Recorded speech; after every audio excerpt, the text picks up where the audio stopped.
우리 함께 보실 하나님의 말씀은 구약성경 사무엘상 17장 38절부터 49절까지입니다. 이에 사울이 자기 군복을 다윗에게 입히고 노투구를 그의 머리에 씌우고 또 그에게 갑옷을 입히매 다윗이 칼을 군복 위에 차고는 익숙하지 못하므로 시험적으로 걸어보다가 사울에게 말하되 익숙하지 못하니 이것을 입고 가지 못하겠나이다 하고 곧 벗고 손에 막대기를 가지고 시내에서 매끄러운 돌 5을 골라서 자기 목자의 제구 곧 주머니에 넣고 손에 물매를 가지고 블레셋 사람에게로 나아가니라. 블레셋 사람이 방패든 사람을 앞세우고 다윗에게로 점점 가까이 나아가니라. 그 블레셋 사람이 둘러보다가 다윗을 보고 업신여기니 이는 그가 젊고 붉고 용모가 아름다움이라. 블레셋 사람이 다윗에게 이르되 네가 나를 개로 여기고 막대기를 가지고 내게 나왔느냐 하고 그의 신들의 이름으로 다윗을 저주하고 그 블레셋 사람이 또 다윗에게 이르되 내게로 오라. 내가 네 살을 공중의 새들과 들짐승들에게 주리라 하는지라. 다윗이 블레셋 사람에게 이르되 너는 칼과 창과 단창으로 내게 나아오거니와 나는 만군의 여호와의 이름 곧 네가 모욕하는 이스라엘 군대의 하나님의 이름으로 네게 나아가노라. 오늘 여호와께서 너를 내 손에 넘기시리니 내가 너를 쳐서 네 목을 베고 블레셋 군대의 시체를 오늘 공중의 새와 땅의 들짐승들에게 주어 온 땅으로 이스라엘의 하나님이 계신 줄 알게 하겠고 또 여호와의 구원하심이 칼과 창에 있지 아니함을 이 무리에게 알게 하리라. 전쟁은 여호와께 속한 것인지 그가 너희를 우리 손에 넘기시리라. 블레셋 사람이 일어나 다윗에게로 마주 가까이 올 때 다윗이 블레셋 사람을 향하여 빨리 달리며 함께 읽습니다.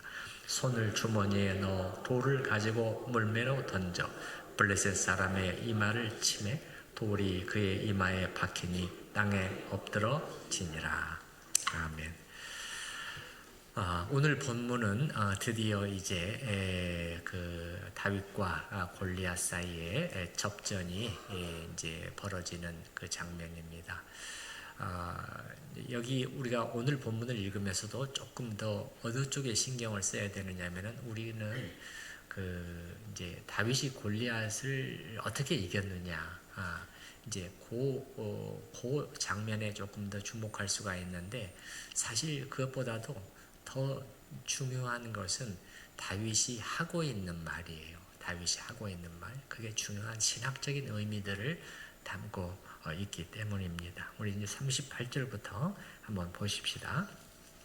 이에 사울이 자기 군복을 다윗에게 입히고 노투구를 그의 머리에 씌우고 또 그에게 갑옷을 입히매 우리가 앞에 지난번에 32절부터 37절까지를 봤습니다. 그 다윗이 사울 왕을 설득시키는 그러한 사실 그 감동적인 말이었죠. 그 확신에 찬 다윗의 이 말, 제가 나가서 싸우게 해주십시오. 하나님이 저와 함께 하실 것입니다. 이 다윗의 눈빛을 봤단 말이에요. 사울이 감동을 받았어요. 자기의 생각을 바꿉니다. 그래서 아군의 대표 장수로 사실 그가 지면은 우리 이스라엘이 다 지는 거잖아요. 그런데도 사울은 과감한 결정을 내려서 다윗을 내보내는 장면이었죠. 그런데 이제 오늘 이 말씀은 뭐냐면은 이제 다윗을 생각을 해서 자기의 그 군복, 또 투구, 갑옷, 칼 이런 것들을 주어서 입게 합니다. 그런데 여기 보게 되면 39절에 보시게 되면은 다윗이 칼을 군복 위에 차고는 익숙하지 못하므로 시험적으로 걸어보다가 사울에게 말하되 익숙하지 못하니 이것을 입고 가지 못하겠나이다 하고 곧 벗고 이 구절을 읽을 때 우리가 이제 이런 장면이 연상이 됩니다. 다윗이 입어봤는데 이 갑옷이 너무 큰 거예요. 사실 그럴 수가 있어요. 사울의 키가 컸잖아요. 여러분 기억하시죠? 사울이 매우 키가 큰 사람이었잖아요.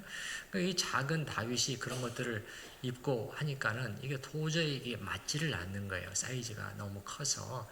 그래서 이제 좀 걸어보다가 시험적으로 막 걸어보다가 도저히 안 되겠다 하고 이제 벗은 그런 이제 그 상상을 할 수가 있어요. 이제 그렇게 되면 굉장히 익살스러운 사실 장면이 되는 거죠. 웃음이 나오는 장면이죠. 우리의 이러한 상상이 많이들 이렇게 상상을 하고 또 맞을 수도 있습니다. 그런데 또 다른 상상도 가능해요. 이제 왜 그러냐면 아니 임금이 지금 누가 봐도 지금 갑옷이 다윗에게 맞지를 않아요. 근데 그것을 다윗에게 입어라 이렇게 그렇게 명령을 내렸다면은 참 이게 좀 그 자체가 말이 안 되는 거잖아요. 그렇죠? 예. 그래서 오히려 그럴 가능성보다는 다윗이 자기 체구보다도 너무 컸기 때문이라기보다는 자기가 이러한 갑옷에 익숙하지 않기 때문에 다윗이 벗었다고 하는 쪽이 더 적절한 그 해석일 것 같아요. 다윗이 하는 말에도 그게 나타나요. 여러분 39절 다시 보시게 되면 다윗이 칼을 군복이에 차고는 익숙하지 못함으로 시험적으로 걸어보다가 사울에게 말하되 익숙하지 않습니다. 임금님, 제게 사이즈가 안 맞습니다. 그렇게 말한 게 아니에요. 저는 지금 이러한 갑옷을 입고 이렇게 전투를 해본 경험도 별로 없고 그래서 저한테 익숙하지 않습니다 하고 벗었다고 보는 것이 더 적절해요. 그래서 이제 이런 걸 벗어버리고 자기의 결정을 내리는 거예요. 오늘 이 거인을 상대해서 나는 내가 가장 나에게 익숙해 있는 그 무기를 사용하겠다. 그 무기가 뭐죠? 물매잖아요. 물매. 40절 맨 뒤에 보시기 바랍니다. 40절 맨 뒤. 손에 물매를 가지고 블레셋 사람에게로 나아가니라. 자, 물매는 뭐냐면 보통 그 목자들, 목동들이 많이 사용했던 무기란 말이에요. 그래서 여기 여러분 40절 중간 정도에도 보시게 되면은 목자의 제구 이렇게 나와 있잖아요. 목자의 제구. 그런데 우리가 이걸 단지 목동들이 사용했던 그 별로 시원찮은 그러한 무기로 생각한다면 그건 오해예요. 나중에도 보겠지만은 아주 무서운 위력을 발휘할 수 있는 그런 무기였고, 그래서 정규군들도 이걸 사용했어요. 정규군들도. 그래서 성경을 찾아보게 되면 어떤 표현들이 나오냐면 화살, 창 이런 것들과 함께 물매가 나와요. 또 어떤 경우는요, 이 물매, 일종의 물매 특수부대도 있었다는 것을 알 수가 있어요. 물매 특수부대. 예, 그래서 사사기 20장 같은 데 보면은 이렇게 나와요. 이 백성 중에서 700명이 뽑혀 있었다. 그들은 전부 다 왼손잡이였는데 물매를 던지게 되면은 한 치의 오차도 없이 정확하게 맞추는 그러한 사람들이었다. 이렇게 말을 하네요. 일종의 물매 정예부대도 있었다는 것을 보게 되면 이게 신통치 않은 그런 무기가 아니었다는 것을 알 수가 있어요. 다윗은 평소에 양을 치면서 얼마든지 위험한 상황이 올 수가 있잖아요. 그래서 이 물매 기술을 계속해서 연마해 왔던 것으로 보입니다. 이 물매라는 것은 뭐냐? 그럼 여기 이제 천이나 가죽, 이렇게 가죽 같은 데다가 이제 있고 여기다가 물맷돌을 딱 담는 거예요. 위에는 열려 있겠죠. 그 다음에 이 양쪽에 이렇게 줄이 달려 있어요. 줄이 달려 있단 말이에요. 그러면 이거를 딱 이렇게 줄을 한쪽으로 다 모아서 이걸 쥐는 거예요. 그러면 이렇게 주머니가 이렇게 되겠죠. 주머니가. 그래서 이거를 머리 위로 돌리는 것입니다. 많이 돌려서 아주 가속도가 붙게 될 때 끈의 한쪽 끈을 탁 놓는 것입니다. 그러면은 그 안에 있던 돌멩이가 이렇게 적을 향해서 쌩 하고 날아가게 됩니다. 여기 보게 되면 다윗이 돌을 몇 개를 주었다고 되어 있죠? 5개를 주었어요. 잘 기억하고 계시네요. 근데 여기 보면 매끄러운 돌이라고 되어 있는데요. 언뜻 생각하면 요만한 조약돌이라고 생각할 수가 있잖아요. 그렇지 않습니다. 물맷돌은 상당히 커요. 직경이 5cm에서 8cm 정도. 보통 오늘날 테니스공 정도의 사이즈. 테니스공 정도. 상당히 크죠. 그래서 그 당시 그 지역에서 사용되었던 물맷돌이 이게 지금 대형 박물관에도 보관되어 있다고 그래요. 자, 이제 양 진영에서 두 사람이 대표 장수로 나와서 섭니다. 41절입니다.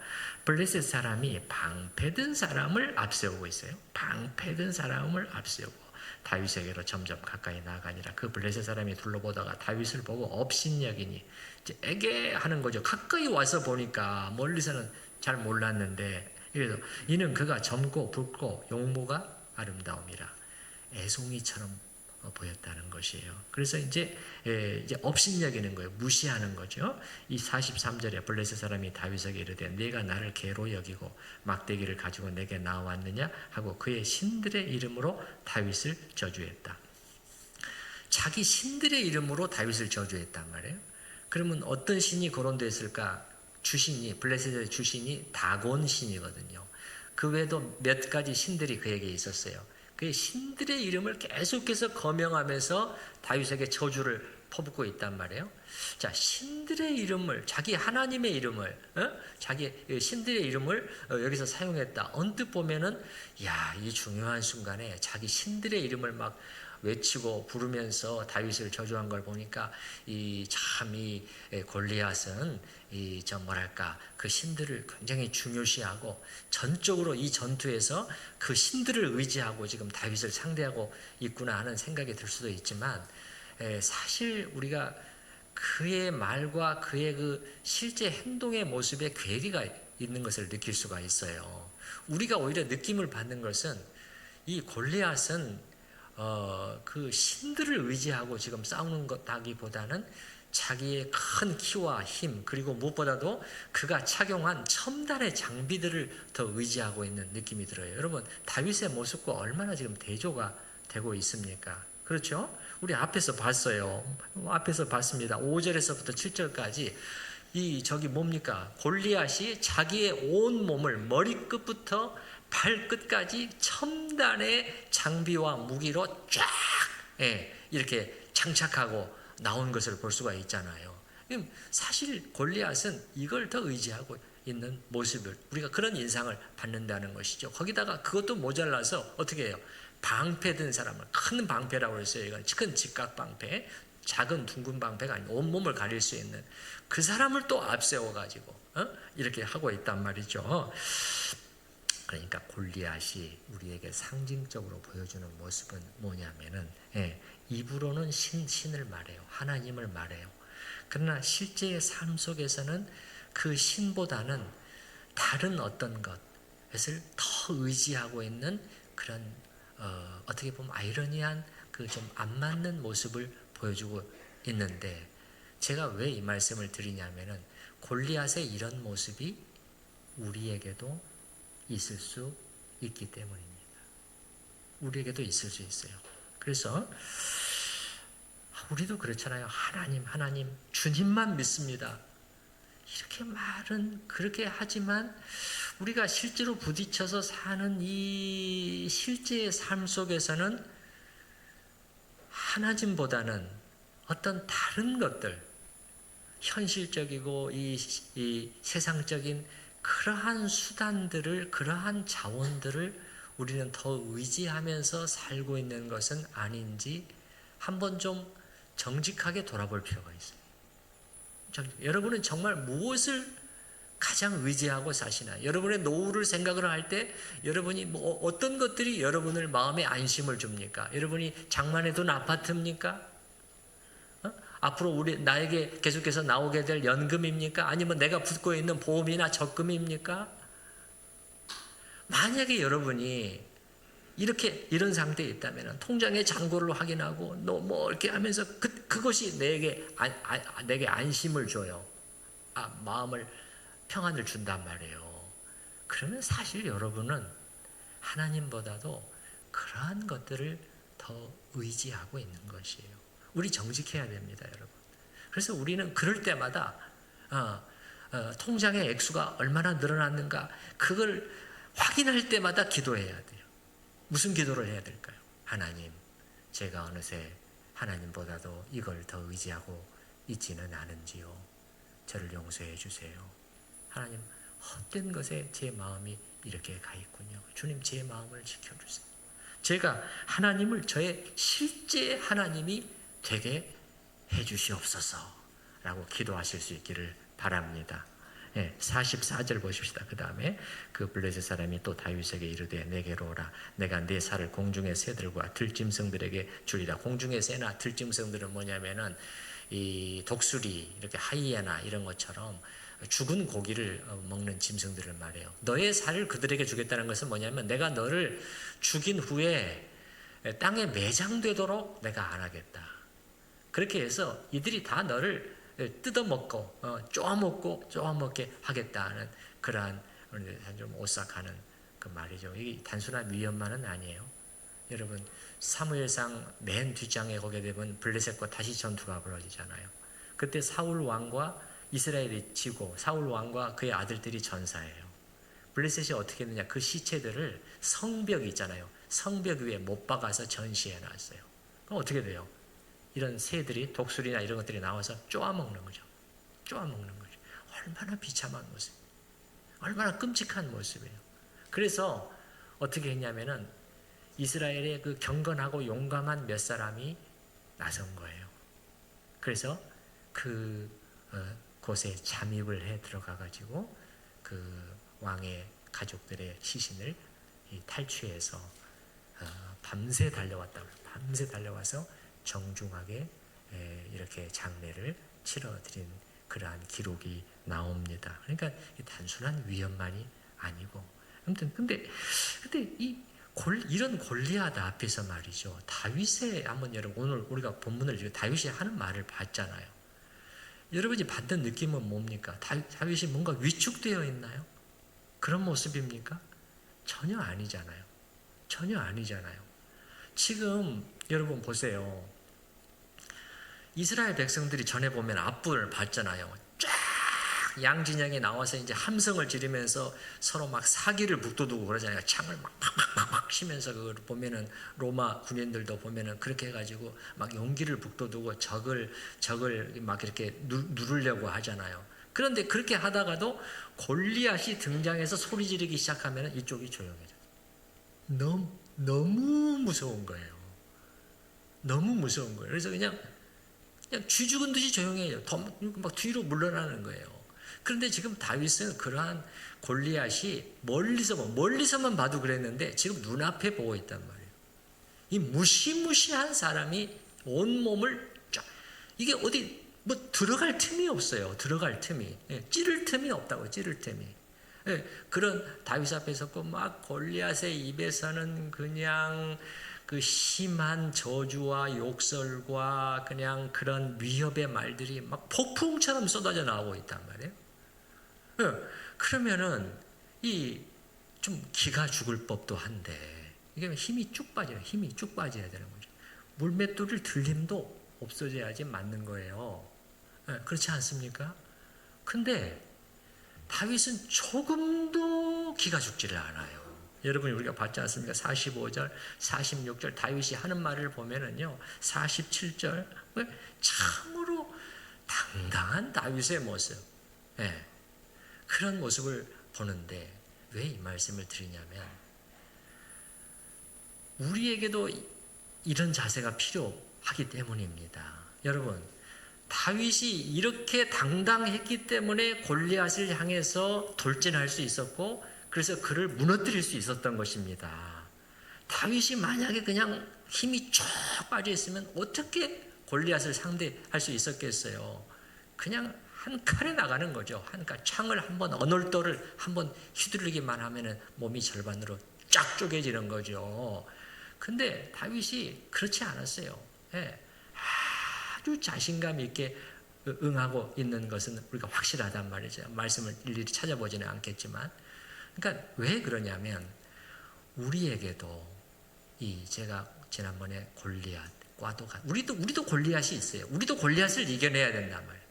그 골리앗을 제가 여러 가지가 있겠지만 이 세상으로 우리를 둘러싸고 있는, 우리 앞에 펼쳐져 있는 이 거대하고 크고 골리앗처럼 강하고 화려해 보이는 그러한 세상을 우리가 상대하고 이겨낼 수 있으려면 우리는 세상에 지고 이끌려가고 그렇게 흡수되는 것이 아니라 그걸 이기는 자로서 부르심을 받은 자라는데, 그걸 이기려면 우리에게도 이러한 이 당당한 아주 자부심으로 자신감으로 와라, 이런 그 자세가 필요하기 때문입니다. 근데 실제로는 하나님의 자녀들마저 많은 사람들이 이 세상 앞에서 위축되어 있는 것이 사실이에요. 아니 저렇게 많은 것을 가지고 누리면서 즐기면서 살고 있어? 아니 저렇게 높은 자리에서 사람들을 호령하고 있어. 아니 저렇게 좋은 학교를 나왔어. 저렇게 똑똑하고 능력이 많아. 저렇게 잘생기고 저렇게 멋있게 생겼어. 그냥 그런 것들에 다 그냥 아유 나는 뭐냐. 이렇게 되는 것이죠. 그러나 우리가 그렇게 돼서는 안 돼요.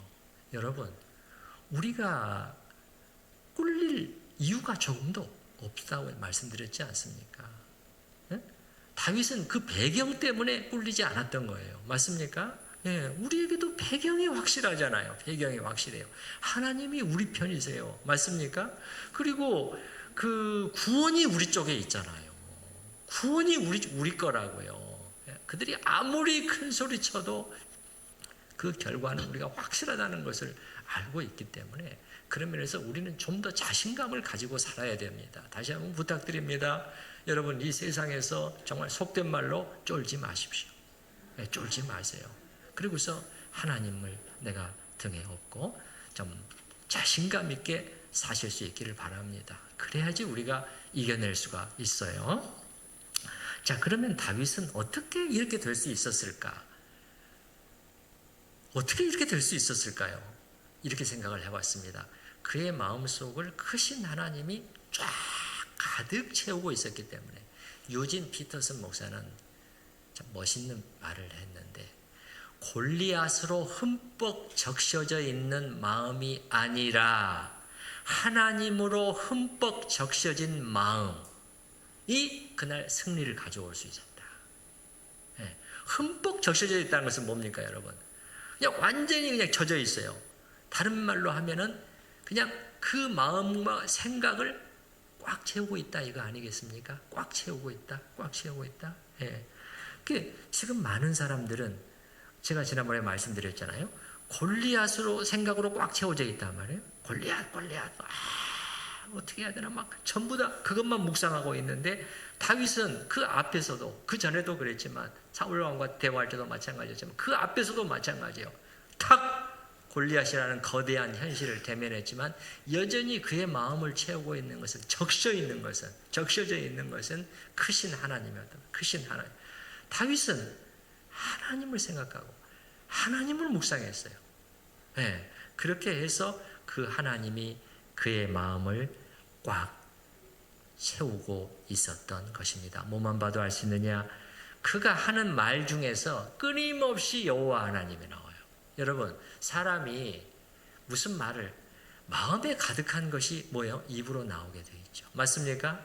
그래요. 어떤 사람이 계속 아파트 얘기를 해요. 부동산 얘기를 해요. 그냥 부동산 생각이 많은 사람이에요. 어떤 사람은 차 얘기를 해요. 무슨 차가 무슨 차. 그러면 늘 차 생각을 해요. 차가 무슨 모델이고 누가 어떤 차를 타고 막 마음에 가득한 것이 입에 나와.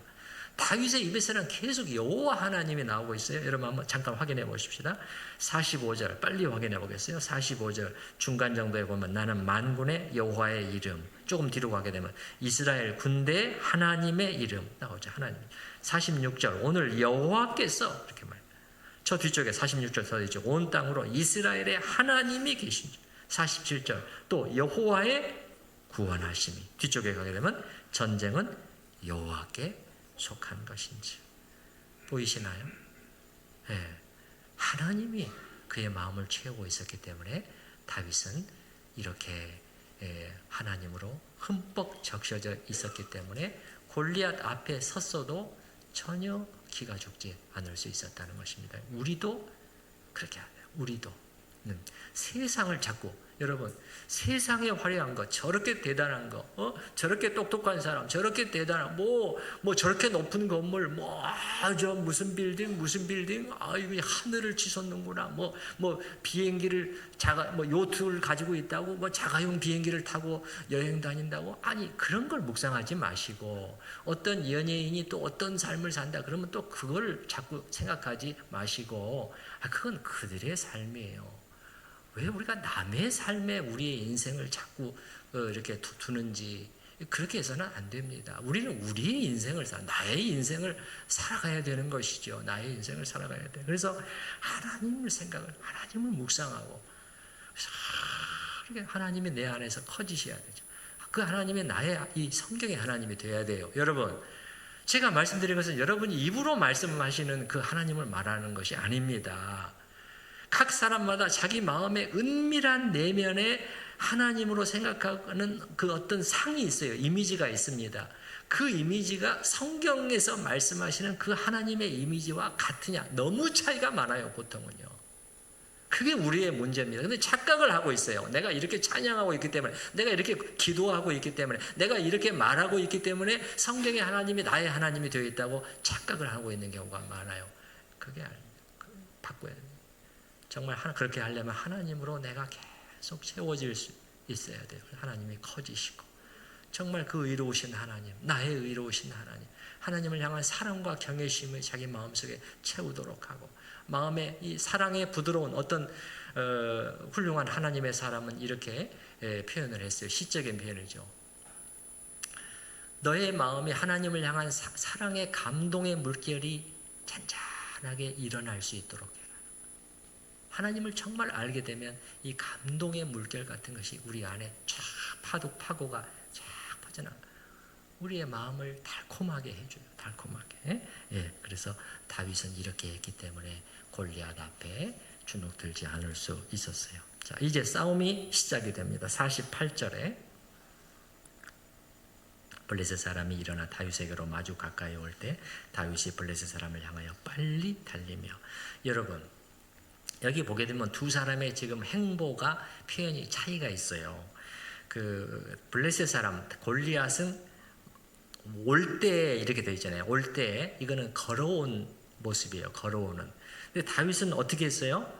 어떻게 했어요? 빨리 달리는데 그것도 매우 빨리 달렸다는 것이에요. 그럼 여기서 지금 우리가 볼 수 있는 것은 뭐냐면은 다윗의 전략이, 오늘 다윗의 전략이 뭐였어요? 속도예요. 속도전이에요. 기동성에 있었다는 거예요. 왜냐하면 이것이 오늘 자기의 최대 강점이에요. 이걸 10분 활용하려고 하는 것이에요. 골리앗은요, 자, 우리가 지난번에 봤습니다. 이 청동 비닐 갑옷을 걸쳤는데 무릎까지 내려오는 이 무게만 해도 거의 60kg 가까이 돼요. 뒤에 등 뒤에 맨 거대한 언월도는 말이죠. 성경에 단창이라고 되어 있는데 언월도인데 이거는 뭐 무게만 해도 7kg 가까이 되는, 빨리 달릴 수가 없어요. 빨리 달릴 수가 없어요. 예. 다윗은 가벼운 복장이란 말이에요. 그래서 어떤 주석학자는 이 장면을 어떻게 표현했냐면 다윗은 번개처럼 빨리 이리저리 움직이면서 적의 방어망을 뚫었다. 번개처럼 신속하게 이동하면서 허점을 찾아냈다는. 그래서 이제 최적의 위치가 확보됐다 싶었을 때 49절이에요. 그게 49절. 손을 주머니에 넣어 돌을 가지고 물매로 던져 블레셋 사람의 이마를 치매 돌이 그의 이마에 박히니 땅에 엎드러 지니라. 그래서 이게 지금 온몸을 무장하고 있기 때문에 유일하게 열린 곳이 이 눈 근처란 말이에요. 그곳을 겨눠 가지고 물맷돌을 날렸는데 이게 명중했단 말이에요. 그래서 골리앗이 땅에 쓰러졌어요. 땅에 쓰러졌어요. 우리 생각에는 아니 이 거대한 체구의 사람이 돌멩이 하나 맞고 쓰러졌다고 이렇게 생각하실지 모르지만, 제가 조금 전에 말씀드렸죠. 무슨 공 정도 사이즈라고요? 테니스 공 정도 사이즈란 말이에요. 테니스 공보다 약간 큰 공이 야구 공입니다. 근데 물맷돌을 숙달된 군인들은 얼마나 세게 이걸 던질 수 있냐, 날릴 수 있냐면은 거의 시속 160km 정도로 날릴 수 있었다고 해요. 여러분, 야구에서 시속 160km로 던질 수 있는 투수는 강속구입니다. 강속구에 해당해요. 예. 우리나라에도 160 이상으로 던질 수 있는 투수들 많지 않을 겁니다. 170을 넘은 투수는 아직까지는 없다고 들었는데, 아직까지는 전 세계적으로 없다고 들었는데, 혹시 그 사이에 생겼을지는 모르겠지만, 여러분, 이 강속구의 머리를 정면으로 전통으로 맞으면 어떻게 되겠어요? 몸이 성할 수가 없잖아요. 쓰러질 겁니다 아마. 근데 이거는 지금 야구공이 아니라 뭐예요? 돌멩이에요. 돌멩이. 그래서 다윗이 이 돌을 얼마나 세게 던졌는지 이 돌이 골리앗의 두개골 정면 부분의 뼈를 깨뜨리고 그 안으로 파고 들어가서 박혔다는 거예요. 박힐 정도였다는 거예요. 그래서 다윗이 오늘 골리앗을 쓰러뜨리고 승리를 거둘 수 있었는데, 저는 여기서 또 이 점을 한번 좀 생각해 보려고 해요.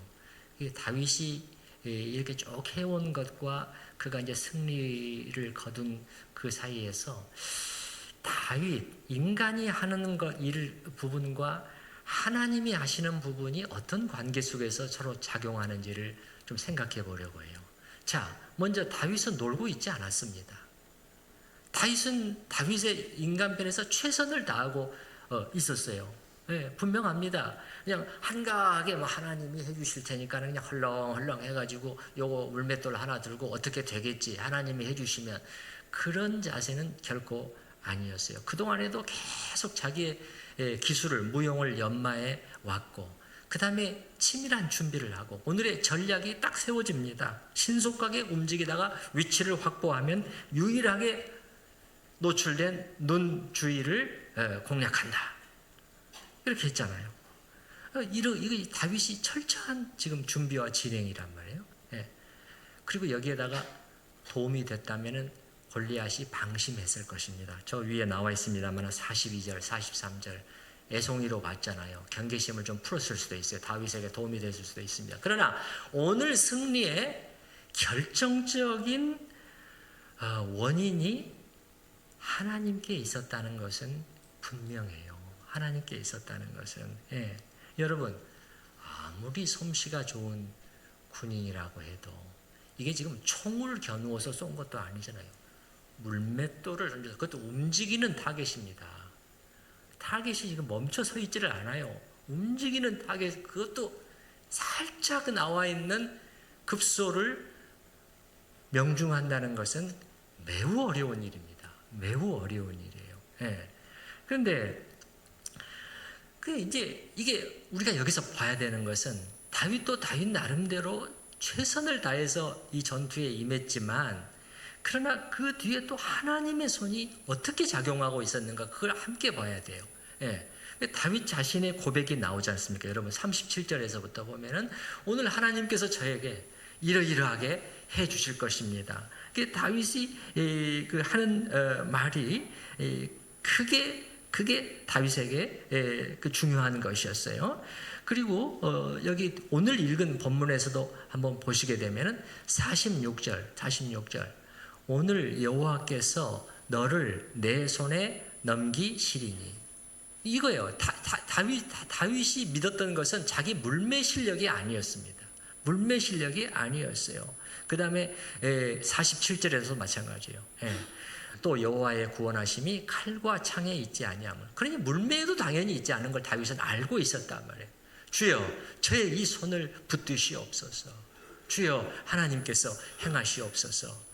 저는 주님을 믿고 전진합니다. 그래서 47절 맨 뒤에도 그가 너희를 우리 손에 넘기실 것이다, 이거란 말이에요.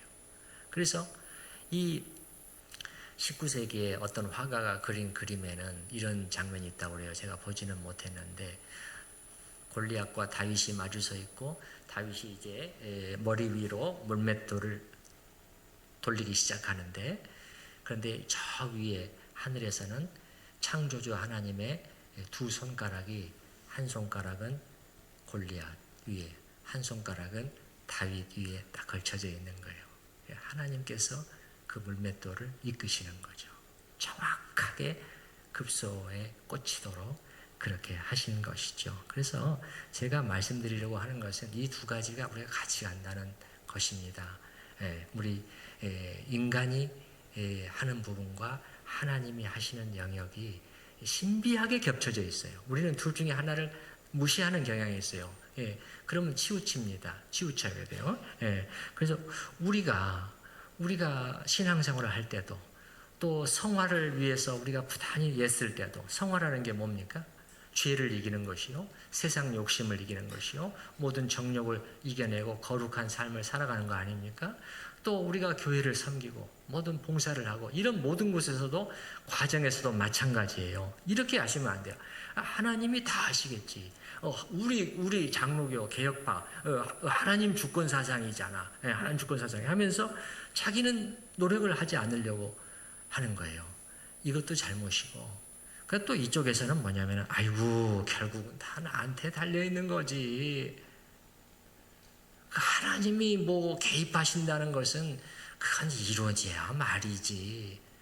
나만 의지하는 내 힘, 내 능력 이것만 의지하는 둘 다 잘못이에요. 둘 다 잘못이에요. 예. 두 개가 함께 갑니다. 사도 바울이 골로새서 1장 29절에도 주신 말씀 아시죠? 나도 내 속에서 능력으로 역사하시는 이의 역사를 따라 힘을 다하여 수고하노라. 내 속에서 하나님이 지금 능력으로 역사하고 계신다는 거예요. 여러분, 이거는 자연적인 힘을 말하는 게 아니에요. 자기 안에서 하나님이, 좀 더 정확하게 하면 거룩하신 성령님께서 지금 뭔가 일을 하고 계시다는 거예요. 능력으로 역사하고. 이거는 자연적인 힘을 말하는 게 아니에요. 초자연적인 어떤 능력이 자기 안에 역사하고 있는데 사실 그것이 우리 안에도 일어나고 있는 일입니다. 믿으시나요? 아시나요? 근데 많은 그리스도인들이 이걸 모르고 있어요. 제가 지난번에 말씀드렸잖아요. 가만히 계시지 않는다고요. 위로와 빛과 은혜의 역사들을 하고 계신다고요. 초자연적인 하늘로부터는 어떤 힘이 우리에게 작용을 해요. 그런데 사도 바울은 어떻게 말하냐? 나도 내 속에서 능력으로 역사하시는 이 역사를 따라 힘을 다하여 수고한다. 힘을 죽도록 애를 쓴다. 나는 달려간다. 나를 절제시키고 쳐서 복종시키고 그리고 수고를 아끼지 않고 우리 사도 바울이 어떻게 살았는가를 우리가 알고 있으니까 더 이상 말할 필요도 없는 것이죠. 이 두 개가 그리스도인의 삶에서는 같이 겹쳐져서 가고 우리가 나눌 수가 없어요. 이게 너무 신비한 일이에요. 어디까지가 다윗이 한 부분이고 어디까지가 하나님이 하신 일인지를 우리는 도저히 갈라낼 수가 없습니다. 그 다음에 49절 맨 뒷부분에 보게 되면 돌이 그의 골리앗의 이마에 박히니 땅에 엎드러지니라. 우리말 번역에는 나타나 있지만은 히브리어 원문에는 얼굴이 땅으로 향하면서 이게 엎어진 모습이에요. 꽈당 이렇게 앞으로 넘어진 거죠. 앞으로 넘어진 거죠. 혹시 뭔가 좀 앞쪽에서 사무엘상 앞쪽에서 그 다곤 신전에 일어났던 일이 혹시 기억나시나요? 혹시 기억나시나요? 아침에 일어나서 가보니까 문을 열어보니까 하나님의 언약궤 앞에 다곤 신상이 얼굴을 앞으로 쳐박으면서 엎어져 있었잖아요. 오늘 뭐냐면은 골리앗은 다곤의 이름으로 다윗을 저주하면서 위협했지만은 그의 운명은 다곤 신상의 운명과 똑같이 끝났다. 이렇게 되는 것이죠. 자, 주보에 보시면 제가 오늘 설교 제목을 하나님을 위한 다윗의 열심 이렇게 잡아봤습니다. 자, 오늘 본문에서 다윗의 진짜 목표가 무엇이었을까를 생각해보고 마치려 합니다. 자, 다윗의 마음속에 있었던 것이 무엇일까? 이걸 본문을 통해서 우리가 잘 잡아낼 필요가 있어요. 왜 그러냐면 이 성경이 오늘 우리에게 그 메시지를 사실 또 주려고 하고 있기 때문입니다. 그러면 다윗의 목표는 무엇이었을까? 그냥 골리앗을 쓰러뜨리는 것, 그래서 블레셋 군대들의 코를 납작하게 해주는 것, 아니면은 이 적군이 우리나라에 쳐들어왔는데 이걸 그들을 패퇴시켜서 나라의 국방의 안전을 내가 이렇게 확보하는 거, 아니면은 블레셋 진영의 그 약탈물들 이제 엄청나게 사실 얻게 되잖아요. 이기면은 나라의 경제적으로 큰 플러스가 됩니다. 그 당시에는 이게 중요한 경제적인 재원이었어요. 그래서 나라의 경제적으로 이바지하는 거 여러 가지가 있을 수 있겠지만 이 모든 것들보다도 더 중요한 어떤 목표가 다윗의 마음에 있었어요. 먼저 여기서부터 출발해 봅시다. 다윗의 마음에는 어떤 분노 같은 게 있었어요, 여러분. 분노.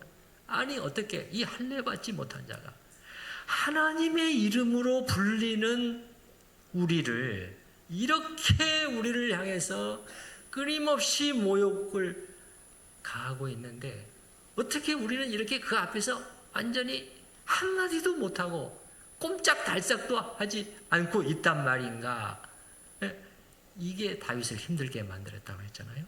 그래서 그의 입에서는 모욕, 치욕 이런 단어들이 계속 나와요. 확인해 보십시다. 저 위 26절에 한번 가보겠습니다. 26절로 다윗이 곁에 서 있는 26절입니다. 다윗이 곁에 서 있는 사람들에게 말하여 이르되 이 블레셋 사람을 죽여 이스라엘의 치욕을 제거하는 사람. 치욕스러운 일을 우리가 지금 겪고 있는 거예요. 왜냐하면 이스라엘의 치욕. 왜냐하면 그 다음 뒤쪽에 보시겠어요. 이 할례받지 않은 두 번째 문장 블레셋 사람이 누구이기에 살아계시는 하나님의 군대잖아요. 그냥 이스라엘 군대가 아니에요. 하나님이 이름으로 불리고 하나님이 함께 하시는 하나님의 언약궤가 있는 군대잖아요. 그러니까 이거는 하나님에 대한 모욕을 우리가 지금 받고 있는 것이거든요. 이렇게 하겠느냐. 36절로 가봐. 36절 주의 종이 사자와 곰도 쳤은즉 살아계시는 하나님의 군대를 모욕한. 또 나오죠. 그 다음에 45절 오늘 본문에도 또 나옵니다. 중간 정도에 보면 나는 만군의 여호와의 이름 곧 네가 모욕하는 다윗의 머릿속에 이게 꽂혀 있는 거예요. 그래서 하나님을 위한 하나님의 영예를 위한 거룩한 분노가 다윗의 안에 불같이 일어나게 된 거예요. 그래서 그가 이 결투에 자기가 나서기로 결심을 하게 된 것입니다. 결심을 하게 된 것이요. 그리고 오늘 이 싸움의 땅에 당일이 돼서 적을 상대하면서도 그의 마음속에는 분명한 목표가 있었습니다. 분명해요. 골리앗을 향해서 하는 말을 보면 알 수 있는데 여러분 오늘 우리의 아까도 제가 초두에 말씀드렸습니다만은 우리가 어디에 우리의 지금 더 시선이 가 있기 쉽냐면은 다윗이 골리앗을 쓰러뜨린 그 사건에 더 관심이 가 있을 수가 있는데 사실 성경 본문은 어디에 더 큰 관심을 보이냐면은 그렇게 한 행동의 이면에 뭐가 있었냐는 거예요. 무슨 소원, 무슨 동기, 무슨 목표로 다윗은 오늘 움직이고 있는가? 뭐만 봐도 알 수 있느냐? 여러분, 다윗이 골리앗을 쓰러뜨린 사건은 짧게 나와요. 48절 뒷부분에서 비로소 나옵니다. 48절 한번 보세요. 48절 저 뒷부분. 그가 빨리 달렸다는 거예요. 빨리 달려. 그 다음에 49절에 이렇게 해서 날렸는데 그 사람이 쓰러졌다. 이게 전부예요. 그걸로 끝납니다. 그러나 그 앞에 보세요. 45절부터 47절까지 다윗이 한 말은 길게 나와요. 3배, 분량으로 보면은 3배 정도 됩니다. 3배 정도. 그럼 뭘 말해주는 거예요? 오늘 성경의 관심은 여기에 가 있어요. 그러니까 다윗의 마음에는 무엇이 있었는가? 그걸 우리에게 보자는 거예요. 그러면 결론부터 말씀드릴게요. 다윗의 가장 중요한 목표는 하나님이었어요. 하나님의 영예였어요. 하나님의 이름이요.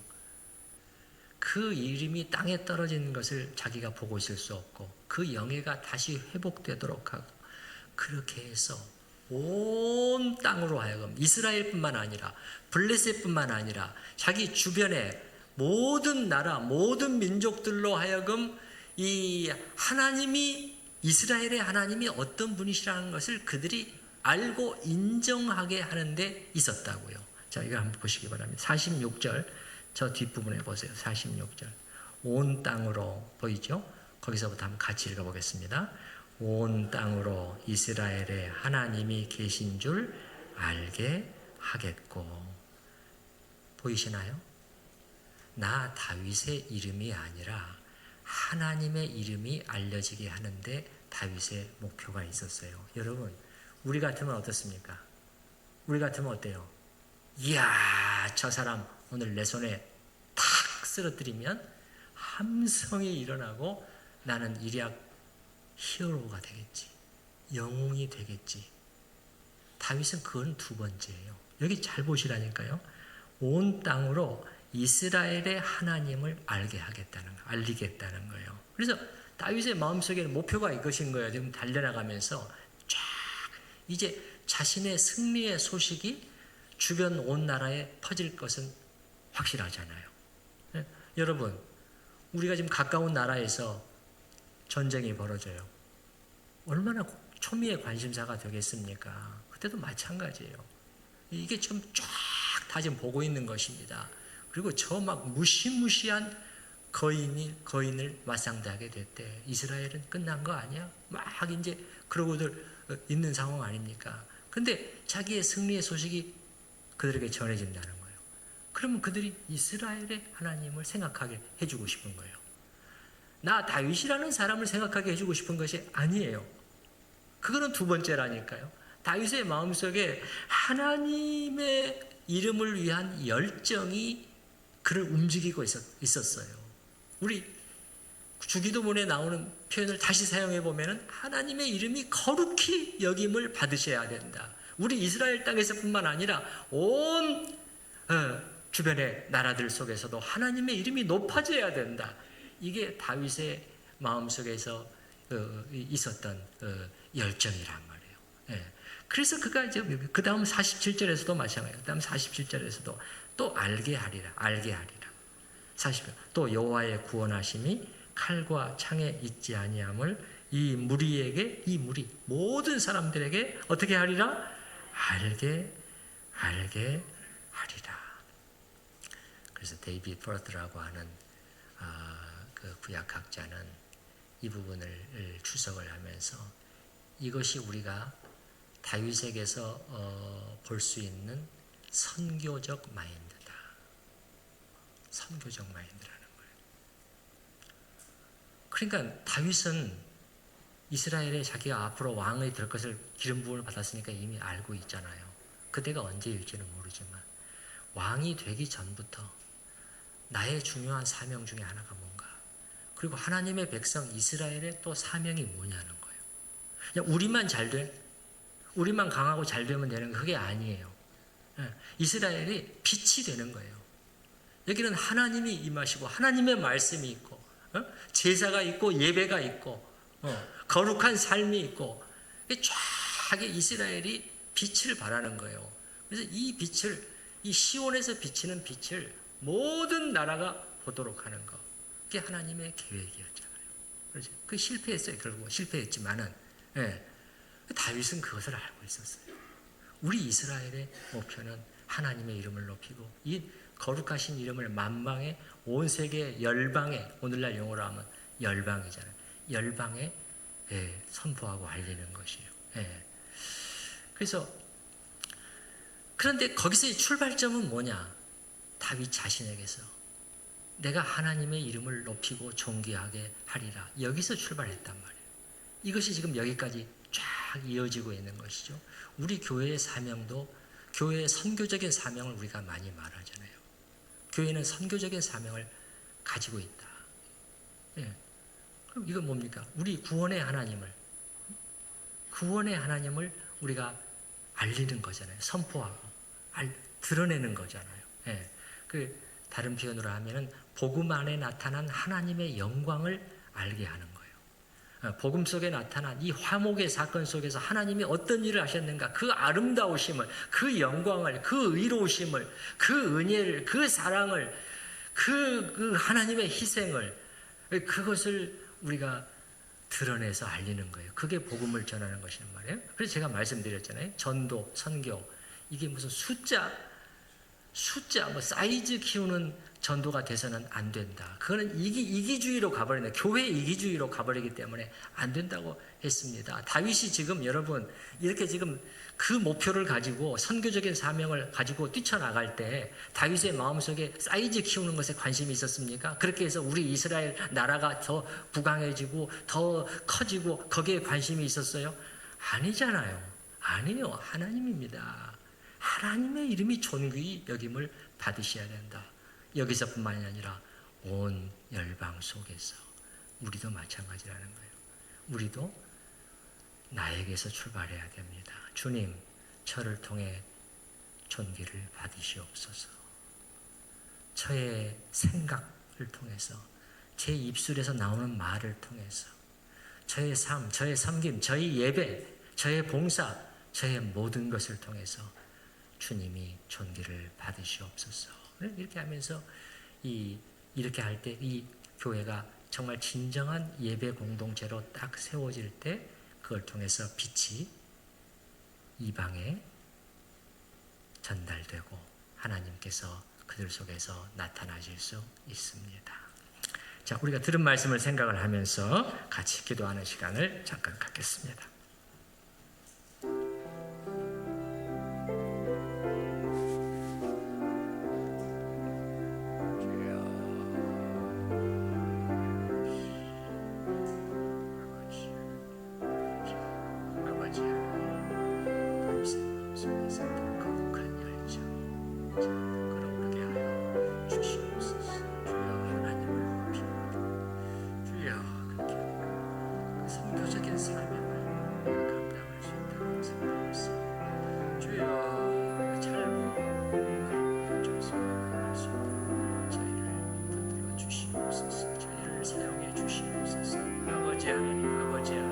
아버지 하나님, 역사하여 주시옵소서.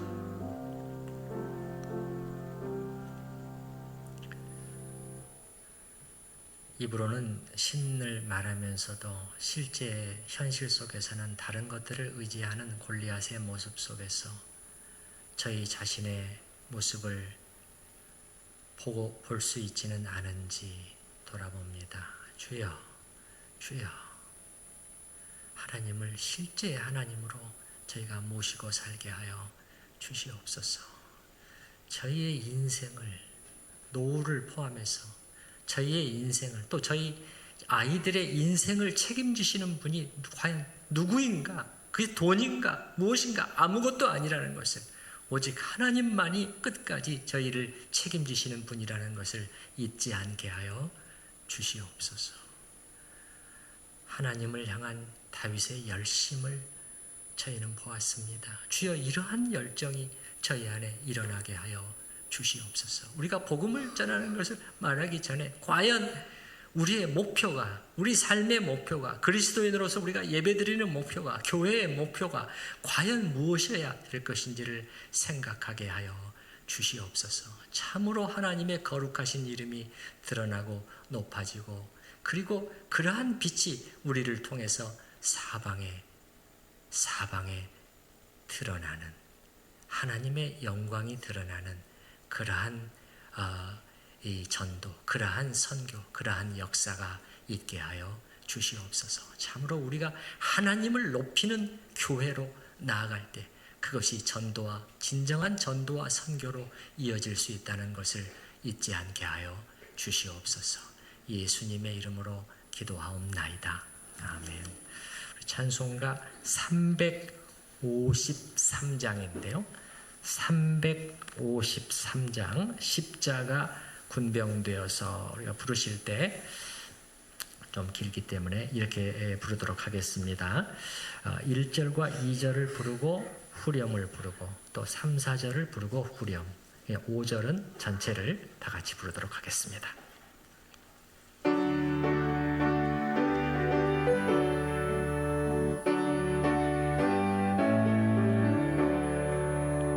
십자가 군병되어서 예수를 따를 때 무서워하는 마음으로 주 모른 채 할까. 2절 무성도 피를 흘리며 큰 싸움 하는데 나 어찌 편히 누워서 상 받기 바랄까. 나의 주 그리스도 나를 속량했으니 나 십자가를 벗으며 저 면류관쓰리. 이 죄악 많은 세상에 수많은 원수들 날 유혹하고 했지만 내 주만 14절 나 면류관을 쓰려고 몸 바쳐 싸울 때 주 내게 용기 주시사 이기게 하시네. 아멘. 나의 주 그리스도 나를 속량했으니 나 십자가를 벗은 후 조멸류관 쓰리 승리의 그날 이르러 십자가 군병들 개가를 불러 영광을 주님께 돌리리. 나의 주 그리스도 나를 속량했으니 나 십자가를 벗은 후 저멸류관